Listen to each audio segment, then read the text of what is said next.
tsunami itu pokok mangrove yang tahan, penting kali. Nah, jadi sekitar ada 50 hektar ada waktu sebelum tsunami. Jadi tsunami menghilangkan 50 hektar itu.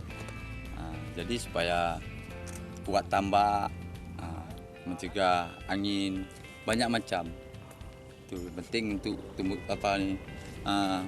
hewan-hewan di air payau ni untuk membutuhkan mangrove banyak macam untuk buat sarang, makanan, kepiting, udang, segala macam jenis biota yang ada di air asin ni. Oh, saya setiap hari memang 1 sampai 10 satu hari. Berdua sama teman kadang-kadang kan. Kalau enggak sendiri.